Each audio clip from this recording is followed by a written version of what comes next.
What would you do if a simple drive home turned into a life-changing confrontation?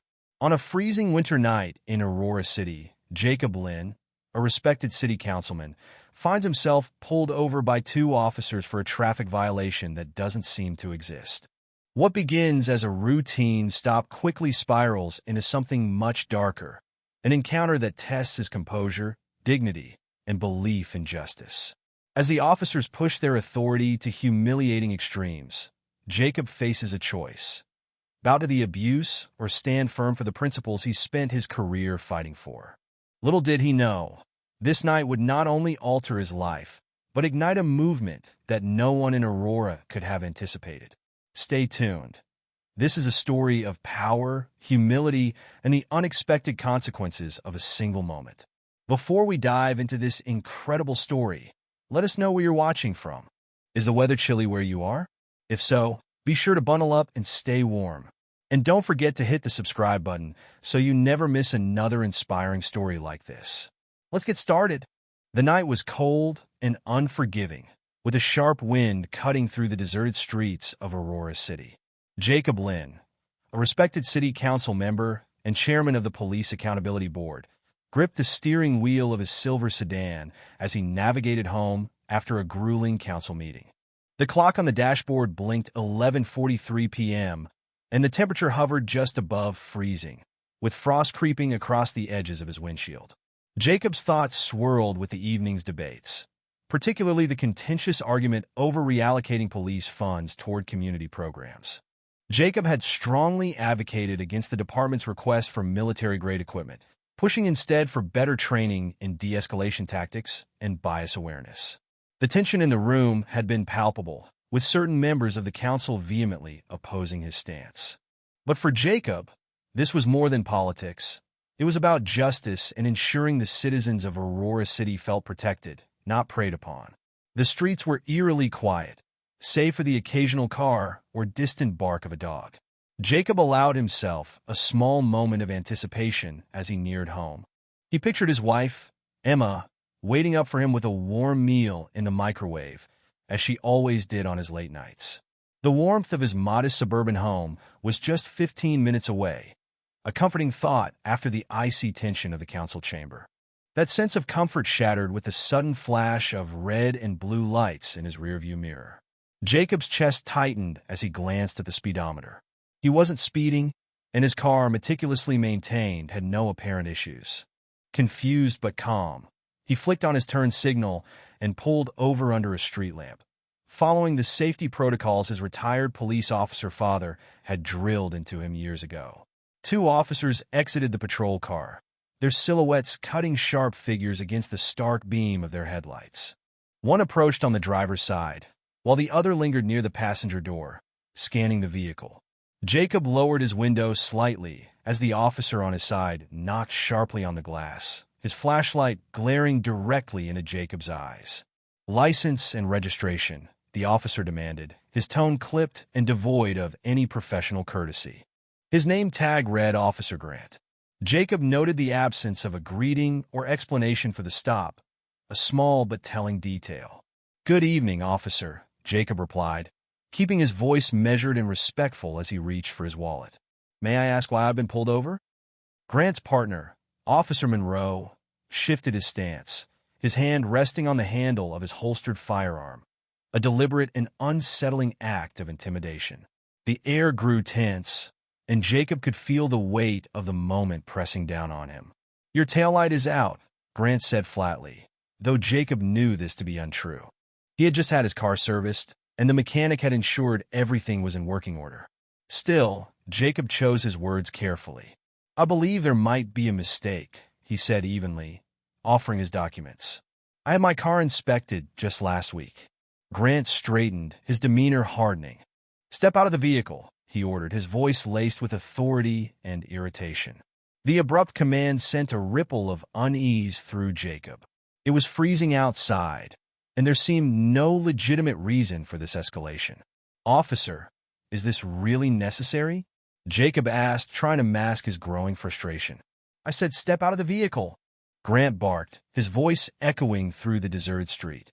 A few windows in the nearby apartment building lit up, shadows of curious residents peeking out. Jacob's pulse quickened, but he reminded himself to stay composed. He unbuckled his seatbelt, opened the door, and stepped into the biting cold. His breath fogged in the frosty air as snowflakes began to settle on his shoulders. His tailored coat and polished shoes offered little protection against the elements. "Hands where we can see them," Monroe barked, his flashlight tracking Jacob's every move. Jacob complied, raising his hands slightly, his heart pounding in his chest. He couldn't ignore the fact that both officers' body cameras were conspicuously turned off, a blatant violation of department policy. The realization sent a chill through him, far colder than the winter air. Jacob Lynn stood rigid in the freezing night, the cold gnawing at his fingers and seeping through the soles of his polished shoes. His breath came out in faint clouds as he stood under the harsh gaze of officers Grant and Monroe. The glow from a distant street lamp cast eerie shadows across the deserted street, and the faint buzz of a distant generator hummed ominously in the background. "Hands higher," barked Officer Monroe, his flashlight sweeping over Jacob's form with unnecessary aggression. Jacob complied, his arms trembling not from fear, but from the biting chill. He silently repeated his father's advice: stay calm, cooperate, and survive. Yet, it was impossible to ignore the undercurrent of menace in Monroe's voice or the smug satisfaction on Grant's face. "Step back," Grant ordered curtly, motioning Jacob away from his car. His boots crunched against the thin layer of snow covering the pavement as he approached, scanning Jacob like a predator stalking its prey. Jacob did as instructed, moving carefully to avoid any sudden movements. Despite his compliance, the officers treated him as though he were a dangerous criminal rather than a law-abiding citizen. Monroe, meanwhile, began circling his car, peering into the windows with exaggerated suspicion. "Nice car," Monroe commented, pausing at the rear to inspect the vehicle. "Leather seats, high-tech gadgets. Must be nice to live the good life. Huh?" His tone dripped with disdain, as if Jacob's modest success were an affront to him personally. "I'm just a public servant," Jacob replied evenly, though his measured tone only seemed to irritate Grant further. "Public servant, huh?" Grant echoed mockingly. "Well, maybe it's time you learned what serving the public feels like." Jacob frowned, unsure of what Grant meant. Before he could respond, Grant stepped closer, invading his personal space. The officer's breath, heavy with the scent of stale coffee, hit Jacob like a physical blow. "Drop and give me 20, Grant commanded, his smirk widening as he placed a hand on the handle of his holstered taser. Jacob blinked, unsure he'd heard correctly. "Excuse me?" "You heard me," Grant snapped, his tone growing sharper. "Push-ups. Right here. Right now. Unless you prefer we search your car for anything interesting." The implied threat sent a ripple of indignation through Jacob. He knew his rights, but he also knew the precariousness of the situation. A wrong move, a poorly chosen word, could escalate things further. The memory of community members recounting similar encounters with law enforcement flashed through his mind, each one more harrowing than the last.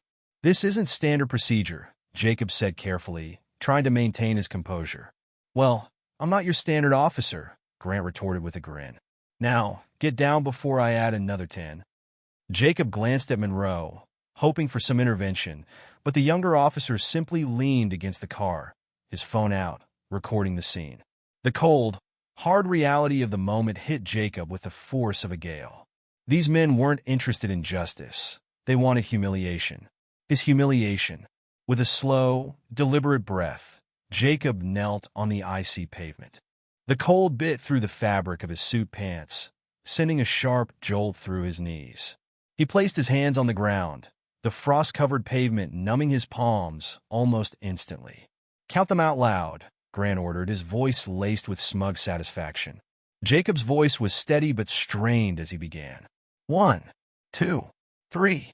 Each push-up sent his chest toward the freezing ground, the cold seeping deeper into his body with every repetition.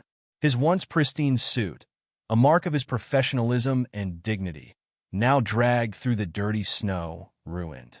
The officers laughed openly, their mockery cutting through the silence of the night.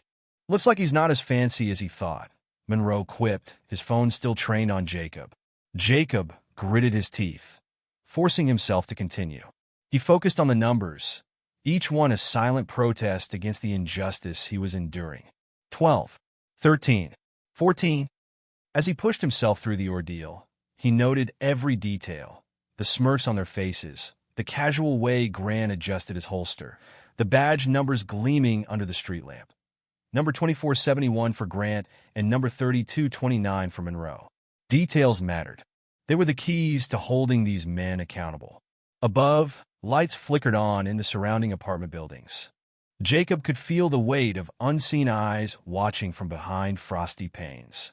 Then came the faint glow of smartphones, their lenses catching the scene below. Jacob knew what this meant. This wasn't just his story anymore. It was about to become everyone's. The biting cold gnawed at Jacob Lynn's knees as he pressed his hands against the icy pavement. He counted aloud with a steady voice, refusing to let the humiliation shatter his resolve. 18, 19, 20, he finished, his breath forming clouds in the freezing air. Jacob's tailored suit, once a symbol of his authority, was now soaked and streaked with dirt. He paused momentarily, catching his breath and willing his body to fight the cold as he moved to stand. As he pushed himself up, a faint rustle broke the silence. His wallet slipped from his chest pocket, landing with a muted thud on the icy pavement. Neither Officer Grant nor Officer Monroe seemed to notice at first, still chuckling over their orchestrated display of power. But as Jacob reached down to retrieve it, the glint of a golden emblem caught Monroe's attention. "Hold on," Monroe said, stepping forward and shining his flashlight on the wallet. "What's that?" Before Jacob could answer, Grant bent down and snatched it off the ground. His smirk faltered as he flipped it open, his eyes narrowing on the golden seal embossed on Jacob's ID card. The words Police Accountability Board, Chairman, gleamed under the street lamp. The silence was deafening. Grant blinked, rereading the card as though hoping the words would change. The cocky arrogance that had defined his every movement evaporated, replaced by a dawning realization that churned into panic. Monroe, noticing Grant's shift in demeanor, peered over his shoulder, and his expression mirrored his partner's. "Wait, Monroe stammered, taking a step back. "Yes," Jacob interrupted, his voice cold as the night air. He rose to his full height, his soaked suit clinging to his frame, but doing nothing to diminish his commanding presence. "Jacob Lynn, Chairman of the Police Accountability Board." Grant's face turned pale, his mouth opening and closing as he struggled to find words. "Sir, we didn't know." Jacob raised a hand to silence him, his expression now one of icy authority. "You didn't know?" he asked, his voice cutting through the stillness like a blade. "Does that excuse your behavior? Does that justify turning off your body cameras, fabricating an excuse to pull me over, and forcing a citizen to do push-ups on a freezing street?" Monroe shifted uncomfortably, his hand hovering over his phone.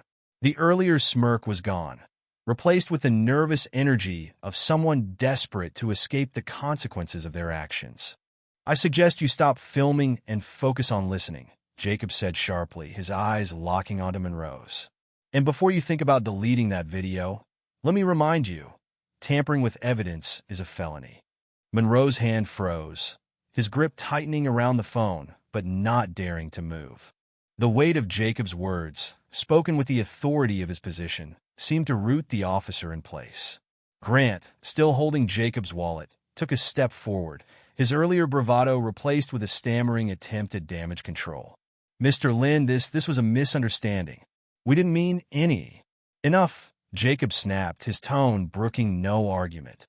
"Save your excuses for tomorrow. I expect detailed reports from both of you by 9 a.m. Include everything.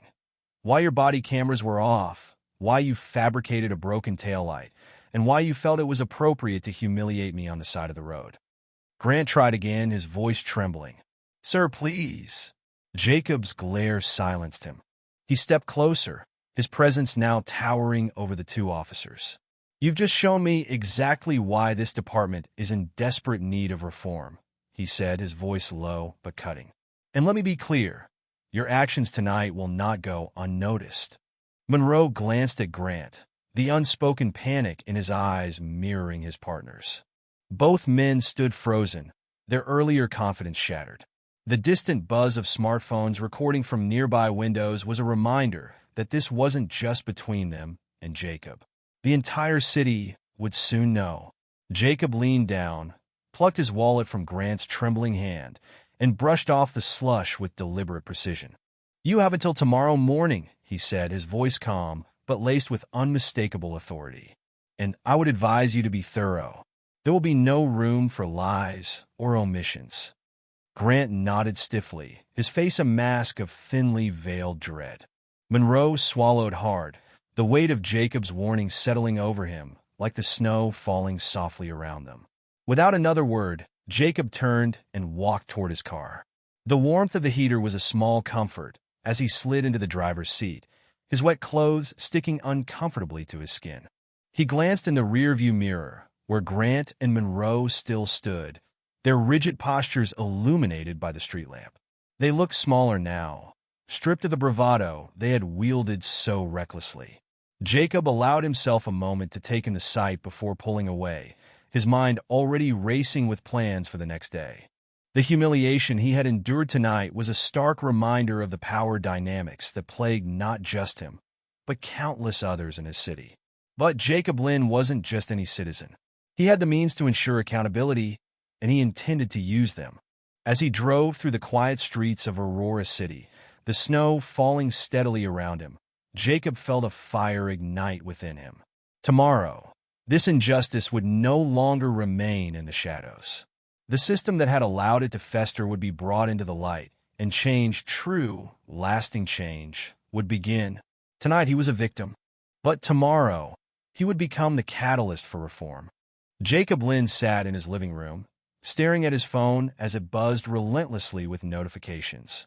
The light of the screen illuminated his face, which remained calm despite the whirlwind unfolding in the digital world. Videos of the previous night's humiliating encounter had already gone viral, plastered across social media platforms. The footage, captured from multiple angles by bystanders, showed every degrading detail. Jacob, a respected city councilman, forced to do push-ups on icy pavement by officers Grant and Monroe while they jeered and laughed. The captions accompanying the videos told their own stories. Councilman bullied by Aurora police, abuse of power caught on camera, and push UPS in the snow, a lesson in humility or police misconduct? Jacob scrolled through the comments. Most were supportive, filled with outrage and disbelief. Unbelievable. How can people with this kind of authority get away with this? Jacob Lynn is one of the few politicians fighting for accountability. This is how they treat him. This is why we need reform. Imagine what they do to people without power. Some comments, however, came from skeptics or defenders of the police, accusing him of overreacting or questioning the context of the video. Jacob read them all, filing each reaction away in his mind, but he refused to let the negativity distract him from the larger issue. As the videos continued to circulate and gain traction, Jacob leaned back in his chair and closed his eyes, reflecting on what had happened.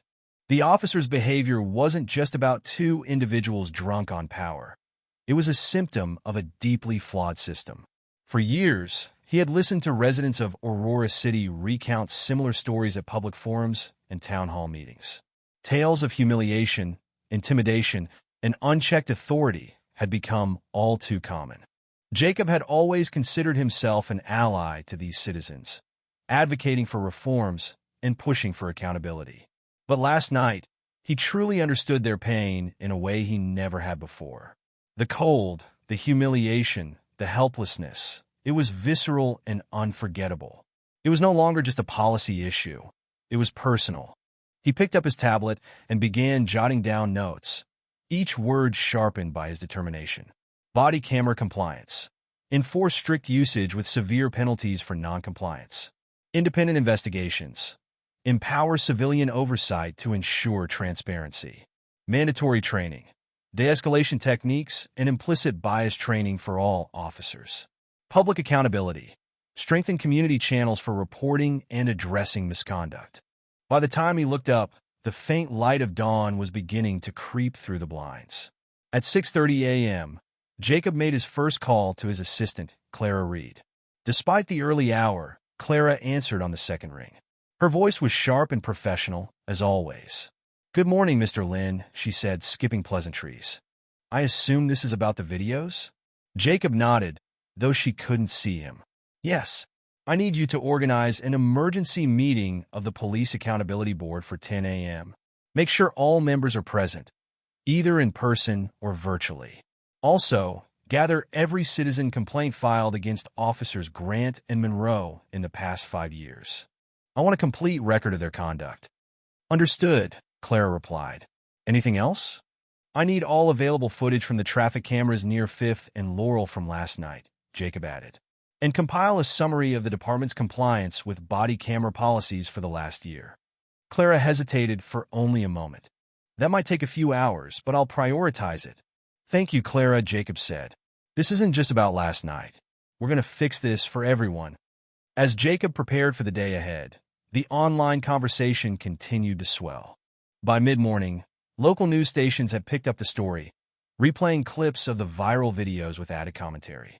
One station interviewed a witness who had recorded the incident from her apartment window. "I couldn't believe what I was seeing," said the woman, identified only as Andrea. "He wasn't doing anything wrong, and they were treating him like a criminal. It felt like they were just trying to humiliate him." The news coverage brought renewed scrutiny to Aurora City's police department, with journalists digging into past allegations of misconduct. The public outrage grew louder, demanding answers from city officials and police leadership. Protesters began to gather outside the department's headquarters, holding signs that read, "Accountability now and no more abuse." The morning light poured through the windows of City Hall as Jacob Lin sat in his office, his sharpest black suit a statement of authority and resolve. A thick folder sat on his desk, filled with complaint records, body camera reports, and traffic footage. His assistant, Clara Reed, stood beside him, a tablet in hand, as she finalized the list of documents needed for the upcoming city council meeting. "They're here," Clara said, glancing at her phone. "Officers Grant and Monroe just arrived." Jacob nodded. "Bring them in," he said calmly, though his tone carried the weight of his frustration from the night before. Clara stepped out, her heels clicking sharply against the marble floor. Moments later, the door opened, and the two officers entered. Gone was the smug confidence from the previous night. Officer Grant, the older of the two, looked visibly uncomfortable, his eyes darting around the room. Officer Monroe, the younger and more inexperienced one, avoided eye contact altogether, fidgeting with the brim of his hat. "Take a seat," Jacob said, gesturing to the chairs in front of his desk. The officers complied, their rigid postures betraying their unease. Jacob leaned forward, his gaze steady as he placed his hands on the folder. "Do you have your reports?" he asked, his tone neutral but firm. Grant cleared his throat and handed over a stapled document. Monroe followed suit, his hands trembling slightly as he slid his report across the desk. Jacob picked up Grant's report first, his eyes scanning the carefully crafted lines. The officer had described the encounter as a routine traffic stop with a misunderstanding that had escalated due to Jacob's noncompliance. "Noncompliance," Jacob said, raising an eyebrow as he looked up from the page. "Care to elaborate?" Grant shifted uncomfortably in his seat. "Well, sir, you question our reasoning for pulling you over. It was late, the situation was tense, and you decided to force me to do push-ups in the snow as a lesson in humility," Jacob interrupted, his voice cutting through the officer's excuses. "Is that standard protocol for handling noncompliance?" Grant opened his mouth, but quickly shut it, realizing there was no defense for his actions. Jacob's gaze shifted to Monroe, who seemed to shrink under the weight of the silence.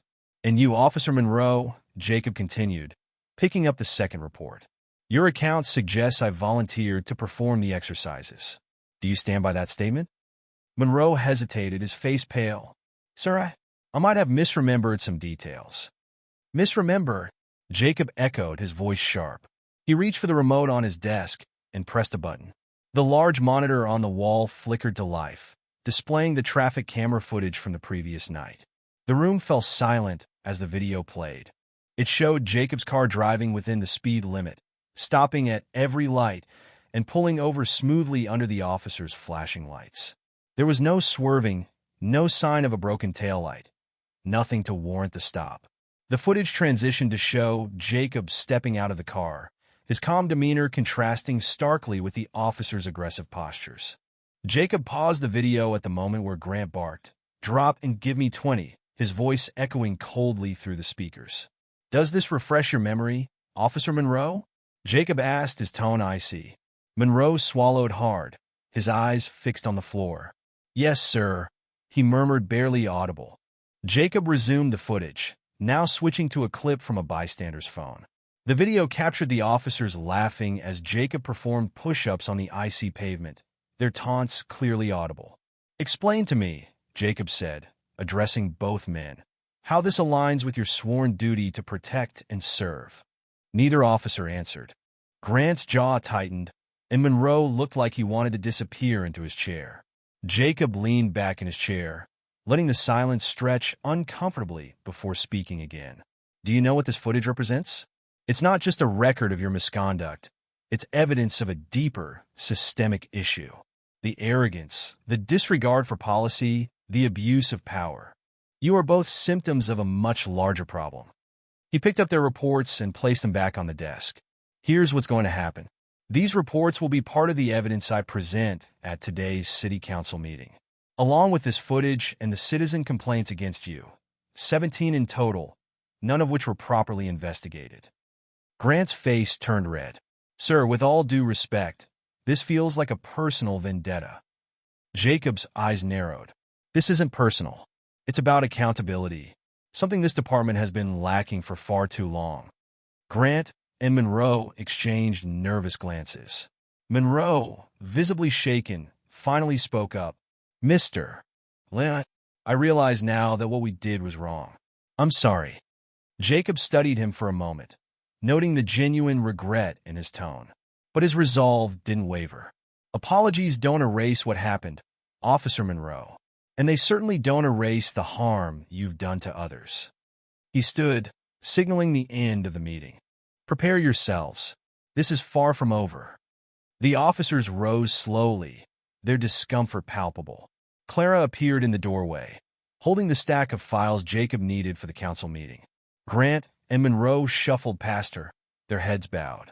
Clara set the files on Jacob's desk, her expression one of quiet determination. "Everything is ready for the meeting," she said. "Do you think they'll show up?" "They will," Jacob replied, his tone unwavering. "Because they know they don't have a choice." He glanced at the clock. In just under an hour, he would stand before the city council, armed with evidence that could ignite the reforms he'd been fighting for. The actions of Grant and Monroe had been reprehensible, but they had also provided the perfect catalyst for change. As Jacob gathered his notes and headed for the council chambers, he felt a renewed sense of purpose. The officers' attempts to downplay their actions had only strengthened his resolve.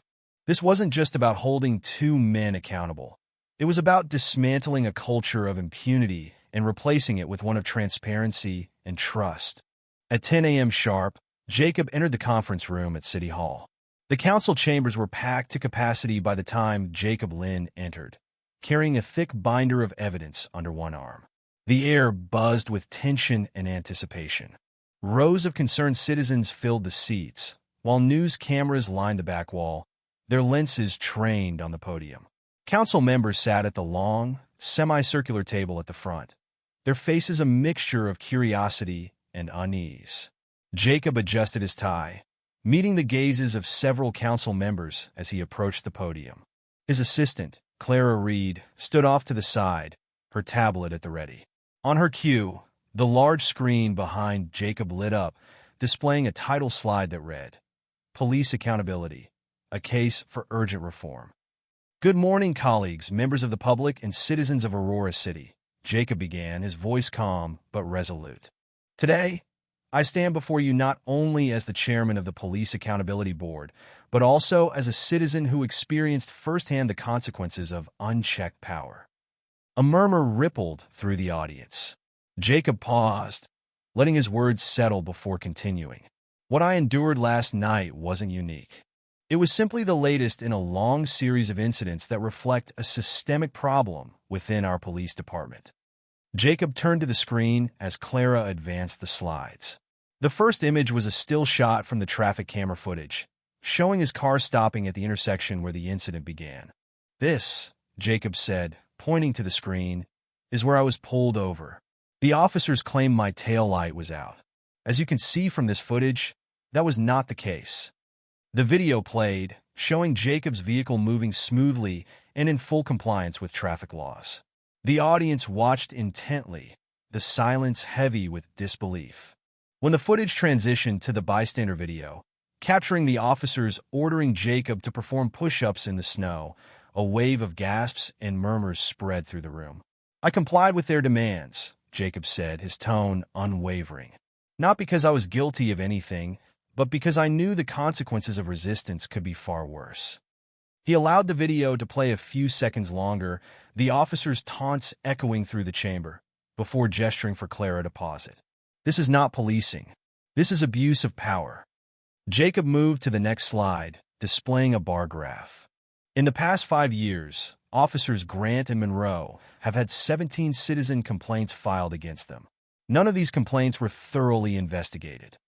The graph highlighted the disparity between filed complaints and resolved cases, a glaring indictment of the department's lack of accountability. "What's worse," Jacob continued, "is that their body cameras were reported as malfunctioning 12 times in the past year alone, conveniently during incidents that resulted in complaints." As Jacob concluded his presentation, he turned to the audience. "But this isn't just about me. It's about every citizen who has faced similar treatment. I invite anyone here today to share their experiences." For a moment, the room was still. Then a woman in the second row stood up.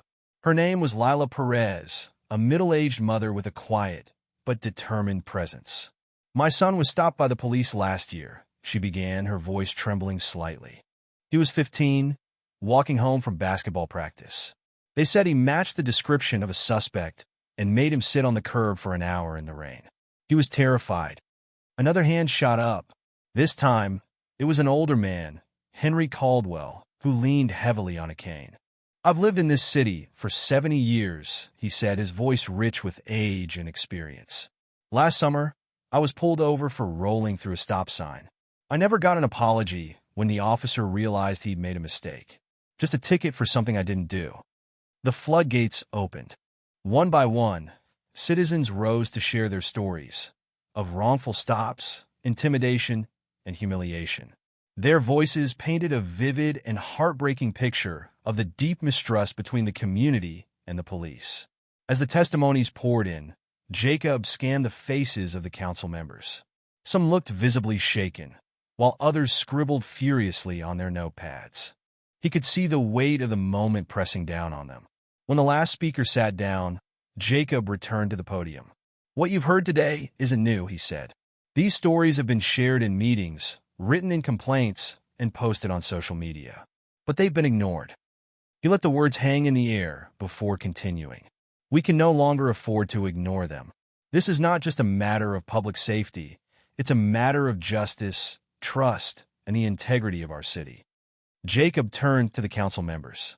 "I am formally proposing a series of reforms, starting with mandatory body camera usage, stricter penalties for misconduct, and independent oversight for all citizen complaints.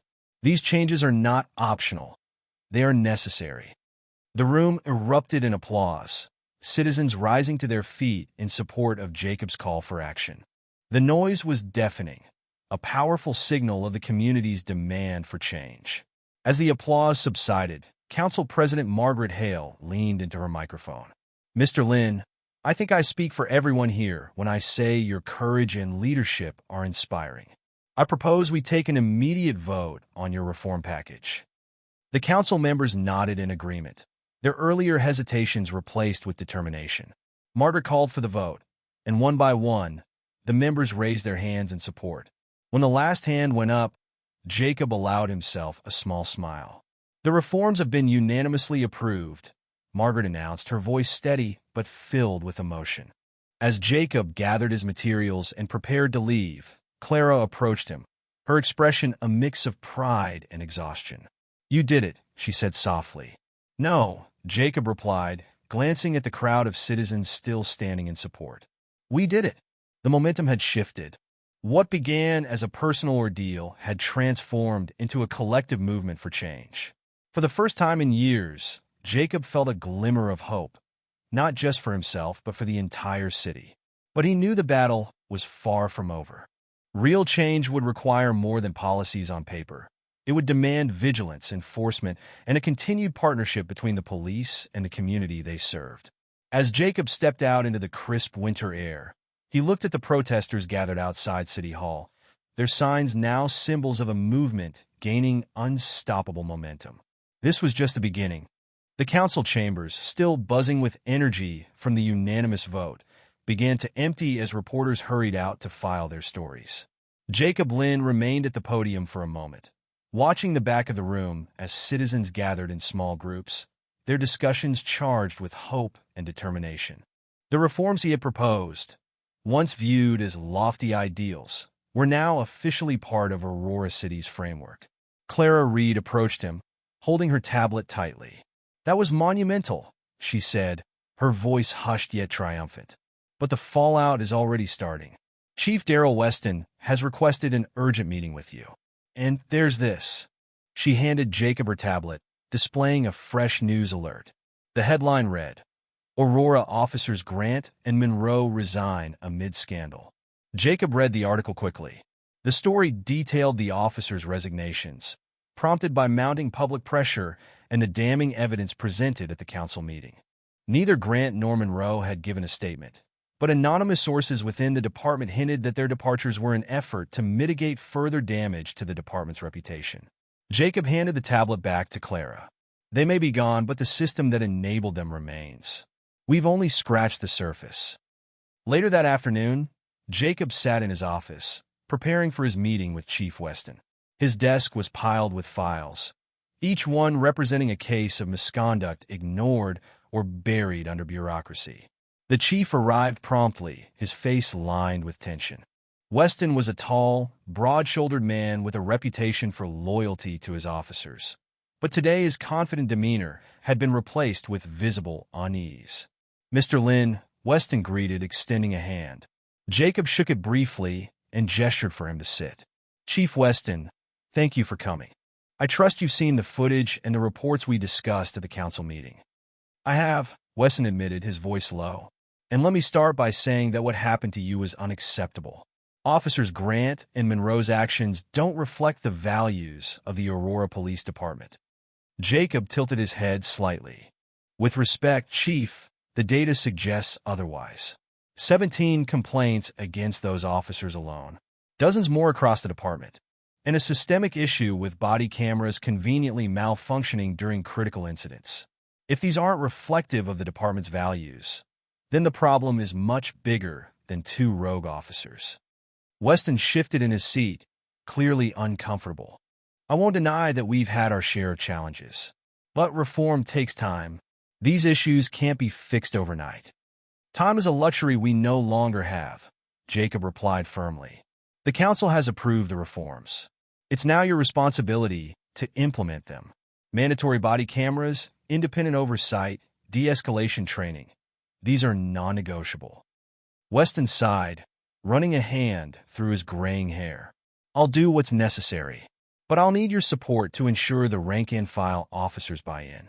There's already talk of resistance, even from the union." Jacob leaned forward, his gaze unwavering. "Chief Weston, the only people who should fear these reforms are those with something to hide. If the officers under your command are committed to serving this city with integrity, they have nothing to worry about." The next day, Jacob received confirmation of the resignations from the department's Human Resources Office. Officers Grant and Monroe had officially stepped down, their personnel files marked for further investigation. Jacob's inbox was flooded with emails, some from citizens thanking him for his efforts, others from officers expressing concerns about the reforms. One message caught his attention. It was from a young patrol officer named Evelyn Park. She wrote, "Mr. Lynn, I've been with the department for 3 years, and I've seen both good and bad. I joined because I wanted to make a difference, but it's been hard to speak up when misconduct happens. I hope these reforms will create a safer environment, not just for citizens, but for officers like me who want to do the right thing. Thank you for giving us hope. Jacob read the email twice, his resolve strengthening. For every officer Grant and Monroe, there were countless Evelyn Parks. Officers who wanted to uphold their oaths, but were trapped in a system that rewarded silence over accountability. As the reforms began to take shape, Chief Weston found himself under increasing scrutiny. The public demanded answers, and the local media was relentless in its coverage. Reports surfaced of additional misconduct cases that had been mishandled or ignored during his tenure. At a press conference held outside the police department, Weston faced tough questions. A reporter asked, "Chief Weston, do you believe you bear responsibility for the culture of impunity that allowed officers like Grant and Monroe to thrive?" Weston hesitated, his jaw tightening. "As chief, I take responsibility for everything that happens under my leadership. But I want to be clear, we are taking steps to ensure incidents like this never happen again." The response did little to appease critics. Calls for his resignation grew louder, with citizens questioning whether Weston was the right person to lead the department through such a transformative period. Despite the turbulence, Jacob pushed forward. Committees were formed to oversee the rollout of body cameras and establish the new Civilian Oversight Board. Training programs were fast-tracked, with a particular focus on de-escalation techniques and implicit bias awareness. Jacob attended several training sessions, observing the reactions of officers as they participated. Some were resistant, their body language tense and closed off. Others, like Officer Park, were engaged and eager to learn. "These changes are long overdue," Park told Jacob during a break. "It won't be easy, but I believe we can rebuild trust with the community." Jacob nodded. Rebuilding trust starts with accountability, and that means ensuring officers like you have the support and tools to succeed. As the first phase of the reforms rolled out, Jacob reflected on the journey so far. The resignations of Grant and Monroe were a symbolic victory, but the real work lay ahead. Chief Weston's future remained uncertain, with the council scheduling a performance review to evaluate his ability to lead during this critical time. For Jacob, the progress was both encouraging and sobering. The reforms represented a foundation, a starting point for systemic change, but he knew the battle was far from over. The culture within the department would take time to shift, and the community's trust would not be rebuilt overnight. As he left City Hall that evening, Jacob paused to watch a group of officers interacting with a small crowd of protesters. The exchange was calm and respectful, a stark contrast to the tension that had defined the previous weeks. It was a small moment, but it gave Jacob hope. Change was possible, and this time there was no turning back. Weeks after the council's unanimous vote, Aurora City began rolling out the first wave of reforms. Jacob Lynn stood at the front of the police training center, addressing a group of recruits and seasoned officers alike. Behind him, a banner read, "Building Trust Through Accountability." The room was filled with officers who had varying expressions, some eager, others skeptical, and a few visibly resistant. "Today marks the beginning of a new era for our city," Jacob began, his voice steady and confident. "Accountability isn't about punishing the many for the mistakes of the few. It's about ensuring every officer has the tools, training, and trust to serve this community with honor." One of the key reforms was a mandatory program focusing on de-escalation techniques, implicit bias, and community engagement. Jacob had collaborated with leading experts in policing and social work to design a curriculum that went beyond the basics of law enforcement. The first module began with a simulation. Officers were placed in scenarios requiring them to resolve tense situations without escalating conflict. One exercise involved responding to a mental health crisis, guided by trained counselors who offered real-time feedback. Officer Evelyn Park, one of the department's rising stars, stood out during the training. Her calm demeanor and ability to connect with role players earned praise from instructors. During a break, she approached Jacob. "This training feels different," she said, wiping her brow after a particularly challenging exercise. It's practical, and it forces us to think about our actions in real time. It's not just checking a box. That's the goal, Jacob replied. We want every officer to leave here better equipped to serve, not just enforce. One of the most surprising developments came a month into the reforms when Jacob received an unexpected message from officers Logan Grant and Theo Monroe, who had resigned in disgrace. The email was brief but sincere. Mr. Lynn, we know we don't deserve your time, but we'd like the opportunity to make amends. If there's any way we can help prevent others from making the mistakes we did, please let us know. Jacob stared at the screen for a long moment before replying. He wasn't sure if their intentions were genuine or self-serving, but he believed in the power of redemption. He invited them to meet at his office the following week. When Grant and Monroe arrived, they looked drastically different. Gone were the cocky smirks and stiff uniforms. They sat across from Jacob, visibly nervous. "Thank you for seeing us," Grant began, his tone subdued. "We've had time to reflect on what happened.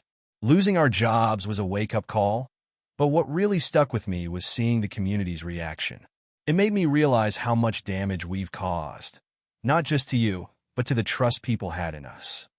Monroe nodded. "We know we can't undo what we did, but if sharing our story can stop someone else from making the same mistakes, we're willing to do it." Jacob considered their words carefully. "If you're serious about this," he said, "then you'll need to be completely transparent. No sugarcoating, no excuses. The people of Aurora deserve honesty." The former officers agreed, and within weeks, they began participating in training sessions as guest speakers. Their presentations were raw and unflinching, detailing how arrogance and unchecked authority had led them down the wrong path. The audience's reactions were mixed. Some were skeptical, while others appreciated their candor. The success of the reforms in Aurora City quickly caught the attention of neighboring municipalities. Jacob began receiving calls from mayors and council members in nearby cities, eager to learn more about the programs he had implemented. At a regional policing conference, Jacob was invited to speak on a panel titled "Rebuilding Community Trust: Lessons from Aurora."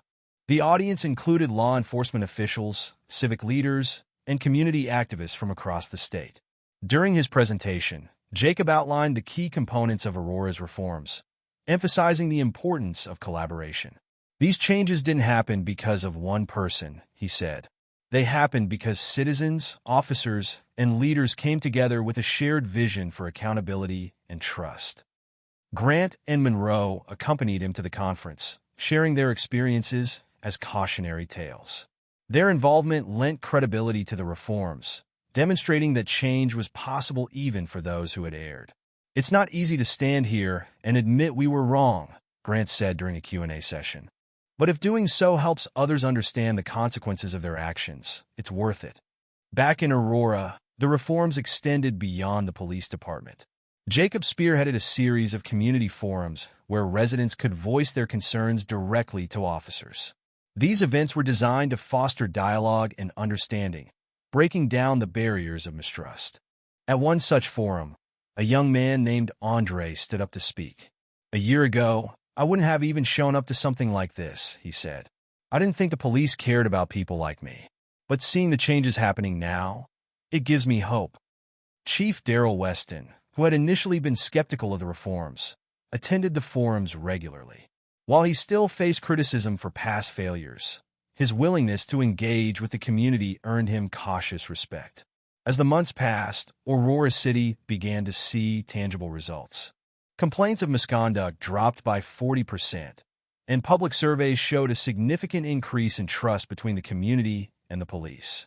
Officers reported feeling more confident in handling complex situations, thanks to the new training programs. Jacob, however, remained focused on the broader picture. He continued working with other cities, sharing Aurora's blueprint and offering guidance on implementing reforms. The ripple effect was undeniable. Several neighboring towns adopted similar programs, citing Aurora as their inspiration. One evening, after a long day of meetings, Jacob found himself at the training center. The room was empty except for a group of recruits finishing their final de-escalation exercises. Watching them work, Jacob felt a deep sense of purpose. Grant and Monroe approached him, their expressions serious but grateful. "Thank you for giving us a chance," Grant said. "It's been humbling, but it's also been healing." Jacob nodded. "Everyone deserves the opportunity to learn from their mistakes. Just make sure you use it wisely." As the recruits wrapped up their session, one of them approached Jacob. "Mr. Lynn," she said shyly, "thank you for what you've done. I joined the force because I wanted to make a difference. Now I feel like I can." Jacob smiled, her words reaffirming his belief that change was possible, not just for Aurora, but for every community willing to take the first step. The morning sun filtered through the large glass windows of Aurora City Hall, illuminating the spacious atrium where the first graduation ceremony for the newly reformed police force was about to take place. Rows of polished chairs lined the room, each filled with family members, community leaders, and city officials. At the front stood a stage draped with banners reading, "Aurora Police Academy Graduation, Building Trust and Service." Jacob Lynn adjusted his tie as he stood backstage, reviewing his speech one last time. It had been months since the reforms were implemented, and this moment represented a culmination of effort, resilience, and collaboration.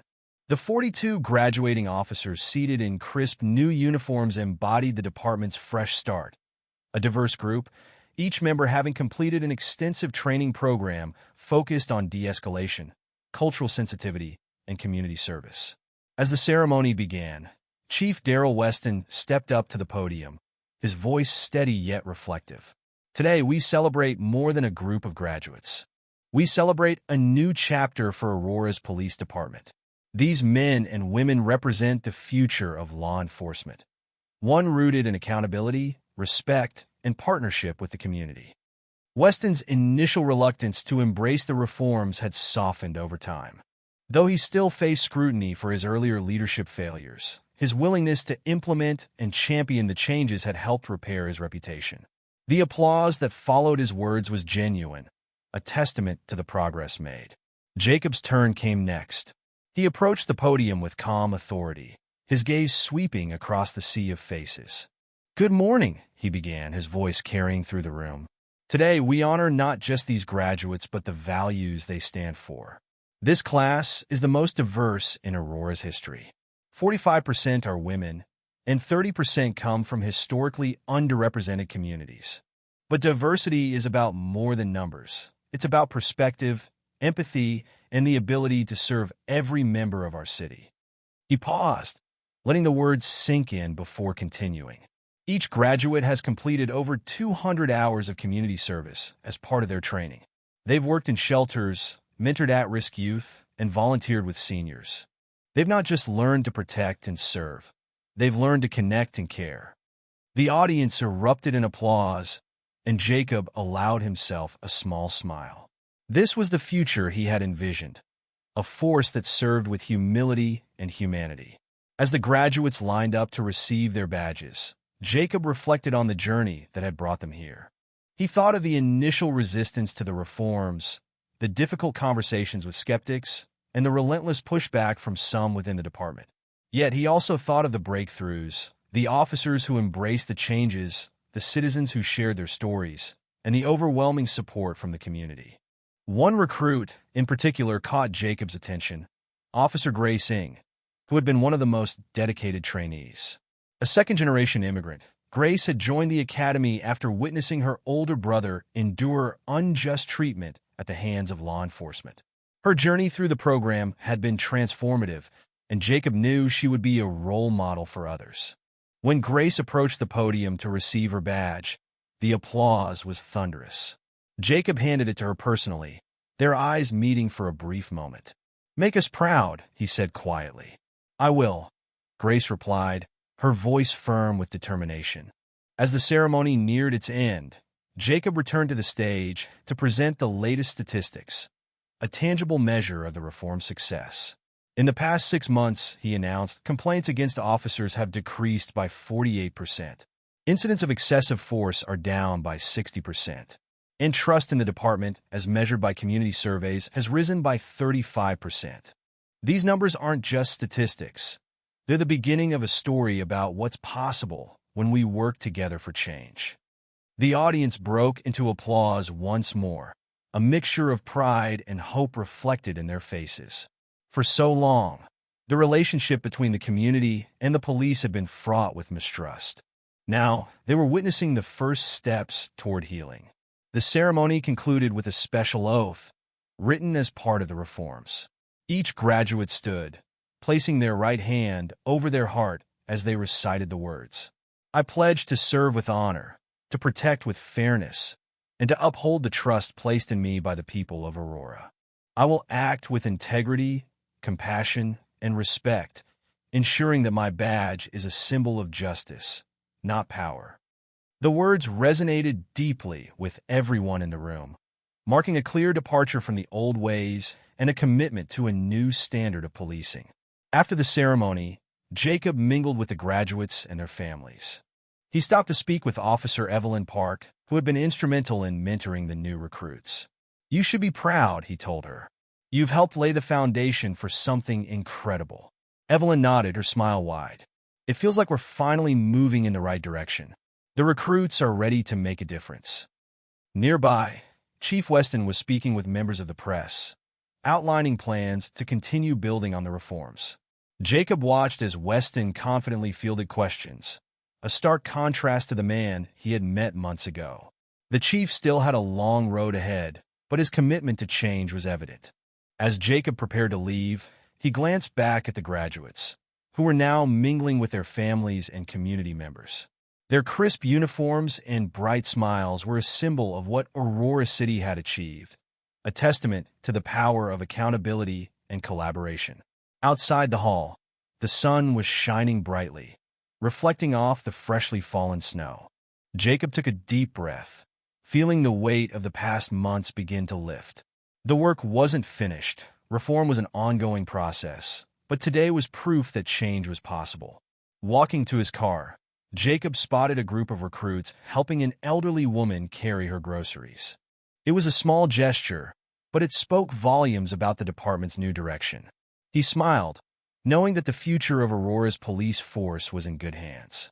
The city's skyline glowed softly as the evening sun dipped below the horizon, casting long shadows across Aurora's bustling streets.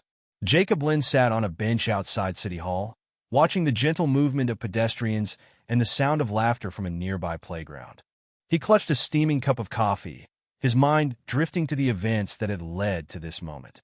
Months had passed since that cold, humiliating night when Jacob was forced to perform push-ups on icy pavement. He could still feel the sting of frost on his hands, the condescension in Officer Grant's voice, and the overwhelming frustration of being powerless in the face of authority. What lingered most, however, was the realization of how many others had endured similar indignities without the platform he had to fight back. For years, he had listened to citizen complaints about police misconduct, but his experience had turned those stories into something visceral and undeniable. That night hadn't just been about two rogue officers abusing their power. It had been a microcosm of a broken system. Yet, it was also the moment that catalyzed an unrelenting wave of change. Jacob's thoughts shifted to the reforms that had swept through Aurora. What began as a series of initiatives aimed at accountability had transformed the city into a model for policing reform across the country. Neighboring towns and even larger cities had adopted elements of Aurora's programs, reaching out to Jacob for guidance and advice. During one recent visit to the state capitol, he had spoken to legislators and police chiefs about Aurora's journey. The room was filled with skepticism at first, but as Jacob outlined the steps his city had taken, mandatory body cameras, independent oversight boards, and comprehensive de-escalation training, the resistance began to soften. "I'm not saying it was easy," Jacob had told them. "Change never is. But when trust between the police and the community is restored, the results speak for themselves." The data backed him up. Cities that adopted similar reforms reported reduced complaints of misconduct and improved relationships between officers and citizens. News outlets ran glowing features about Aurora's transformation, dubbing it the blueprint for justice. The ripple effect extended beyond policy. Officers like Evelyn Park became mentors for recruits in other cities, sharing their experiences of how Aurora's reforms had strengthened their ability to serve. Meanwhile, former officers Grant and Monroe continued their work as cautionary speakers, offering unfiltered insights into the pitfalls of unchecked authority. Their presentations, while raw, had a profound impact. During one session in a nearby city, a young officer approached them afterward with tears in his eyes. "I see now how easy it is to cross the line," he admitted. "Thank you for helping me understand before it was too late." Jacob had watched that moment unfold from the back of the room, feeling a mix of pride and hope. If even a fraction of officers took those lessons to heart, the ripple effect would continue to grow. As the evening deepened, Jacob's phone buzzed with a notification. He opened the message to find a photo from Clara, who had just left a community forum held at a local church. The image showed Officer Grace kneeling beside a young boy, smiling as she handed him a sticker shaped like a police badge. Behind her, other officers mingled with residents, sharing stories and building connections. Jacob stared at the photo for a long moment, his heart swelling with pride. This was what change looked like. Not grand gestures or sweeping headlines, but small, meaningful moments of trust and understanding. The door of City Hall opened behind him, and Chief Darrell Weston stepped out, his jacket slung over one shoulder. Weston had faced immense pressure over the past months, but he had risen to the challenge, earning the respect of both his officers and the community. "Late night?" Weston asked, sitting down beside Jacob. Jacob smiled. "Just thinking. Good thoughts, I hope," Weston said, sipping from a thermos. Jacob nodded. "I was just reflecting on how far we've come. When this started, it felt like an uphill battle. Now I see officers like Grace Ng and Evelyn Park out there making a real difference, and I think maybe it was worth it." Weston chuckled softly. "You know, when you first brought up those reforms, I thought they were impossible. But now, I can't imagine our department without them. It's not perfect, but it's better. And that's a start." Jacob's phone buzzed again, this time with an email from a national policing organization inviting him to deliver the keynote speech at their annual conference. The theme, "From Crisis to Change, Building a Culture of Accountability." He sighed, setting the phone down. "The work never stops, does it?" "Not if you're doing it right," Weston replied. "But you've started something bigger than this city. People are watching, Jacob. They're learning from us." Jacob leaned back, gazing at the streetlights as they flickered on. He thought about the countless cities that were just beginning their own journeys toward reform. The road would be long, filled with resistance and setbacks, but he believed the movement was unstoppable. As Weston left, Jacob remained seated, letting the hum of the city wash over him. He watched as a patrol car passed by, its lights dimmed, and the officer inside waved at a group of kids playing basketball. The children waved back, their laughter ringing out into the night. It was a small gesture, but one that symbolized a larger shift. The police were no longer seen as an occupying force, but as partners in building a stronger, safer community. Jacob knew there was still work to do. There always would be. But tonight, he allowed himself to feel hope. He finished his coffee and stood, taking one last look at the illuminated skyline before heading home. The legacy of that humiliating night in the snow wasn't the push-ups or the taunts. It was the change that followed, the lives that were touched, and the systems that were transformed. Aurora's journey wasn't over. It was only the beginning of a larger movement for justice, accountability, and trust. But tonight, Jacob Lynn walked away knowing that even the darkest moments could spark the brightest futures. Thank you for staying with us until the end of this story. Your time and attention mean the world to us. If you enjoyed this journey, don't forget to hit the subscribe button so you won't miss the next inspiring story we share. See you soon.